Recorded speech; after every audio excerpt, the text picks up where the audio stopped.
અત્યારે અમેરિકામાં વસતા લાખો ગુજરાતીઓ અને ભારતીય સમાજ માટે એક બહુ જ મહત્વની અને ચિંતાજનક ખબર સામે આવી છે, જે તમારી ઊંઘ ઉડાવી દે તેવી છે।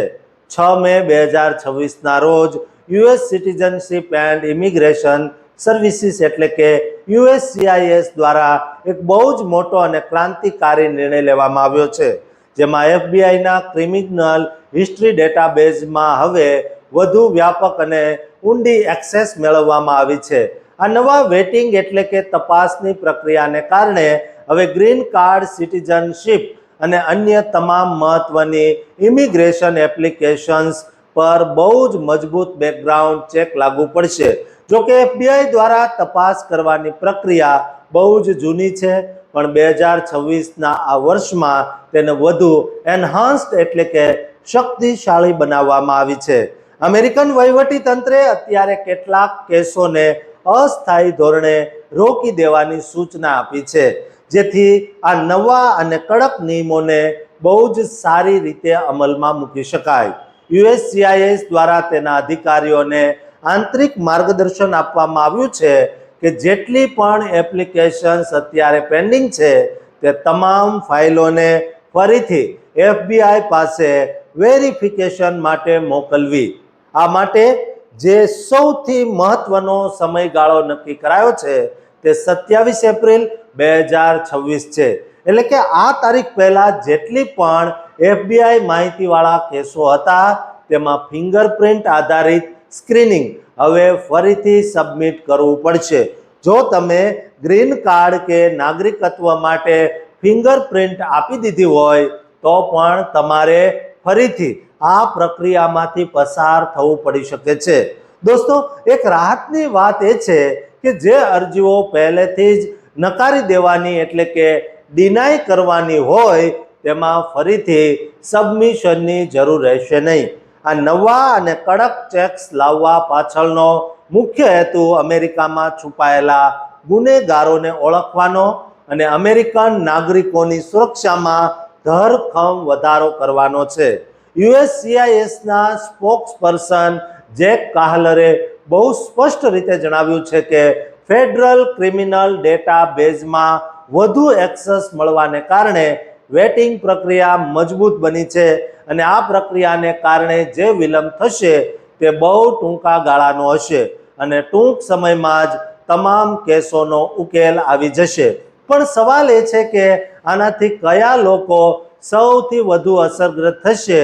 જો તમારી ગ્રીન કાર્ડ એપ્લિકેશન એટલે કે ફોર્મ I-485 અથવા US સિટીઝનશીપ માટેનું ફોર્મ N-400 હજુ સુધી મંજૂર નથી થયું તો તમારે થોડો વધુ ઇંતજાર કરવો પડશે। આ સિવાય કન્ડિશનલ ગ્રીન કાર્ડ પરથી કન્ડિશન્સ દૂર કરવા માટેના ફોર્મ I-751, પારિવારિક આધારિત ગ્રીન કાર્ડ સ્પોન્સરશિપ અને અસાઇલમની અરજીઓ તેમજ એડવાન્સ પેરોલના કેસોમાં પણ આ નવી તપાસ લાગુ પડશે।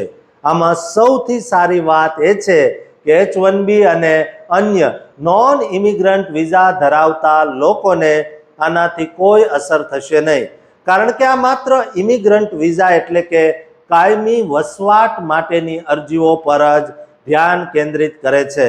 ભારતથી અમેરિકા ગયેલા હજારો ગુજરાતીઓ જેઓ અત્યારે ગ્રીન કાર્ડ કે સિટીઝનશીપના છેલ્લા તબક્કામાં છે તેમના માટે આ એક ગંભીર સમાચાર છે। દોસ્તો, આ પાછળનું કારણ એ છે કે સુરક્ષાને ટોચની પ્રાથમિકતા રાખવામાં આવી છે। અમેરિકન સરકાર હવે કોઈ પણ જોખમ લેવા માંગતી નથી અને દરેક અરજદારની પળે પળની માહિતી FBIના રેકોર્ડમાં તપાસવામાં આવશે। જો કે USCIS કહે છે કે આ વિલંબ લાંબો નહીં ચાલે, પણ જ્યારે સવાલ તમારા આખા ભવિષ્યનો હોય ત્યારે એક દિવસ, એક મહિના જેવો લાગે છે। આ નવી તપાસથી એવા લોકો ફસાઈ શકે છે જેમનો ભૂતકાળમાં કોઈ નાનો મોટો પણ ક્રિમિનલ રેકોર્ડ રહ્યો હોય। અમેરિકન સત્તાવાળાઓ હવે બહુ જ સખ્તાઈથી કામ કરી રહ્યા છે અને પ્રોસેસિંગ અત્યારે જોરશોરથી ચાલુ છે। આ નવા નિયમો મે 2026ના પ્રથમ અઠવાડિયાથી જ બહુ સક્રિય બની ગયા છે, જે દર્શાવે છે કે સરકાર હવે ઇમિગ્રેશન સિસ્ટમમાં પારદર્શિતા અને સલામતીને બહુ જ ગંભીરતાથી લઈ રહી છે. ઉલ્લેખનીય છે કે આ ફેરફારો 27 એપ્રિલ 2026થી લાગુ પાડવામાં આવ્યા છે, જેનો સીધો અર્થ છે કે તાજેતરમાં જમા થયેલી અરજીઓને પણ બારીકાઈથી જોવામાં આવશે. તમે ગમે તે દેશના હોવ, પણ જો તમે અમેરિકામાં કાયમી વસવાટ કરવા માંગતા હોવ તો હવે એફબીઆઈના ડેટાબેઝની એક કડક નજરથી બચવું અશક્ય છે. આ સમાચાર દરેક તે ગુજરાતી માટે છે જેઓ પોતાની ફાઇલ સ્ટેટસ માટે રોજે રોજ વેબસાઇટ ચેક કરે છે. તેમને દોસ્તો આ વિડીયો જરૂર શેર કરજો અને આ ચેનલને સબસ્ક્રાઇબ કરવાનું પણ ચૂકતા નહીં.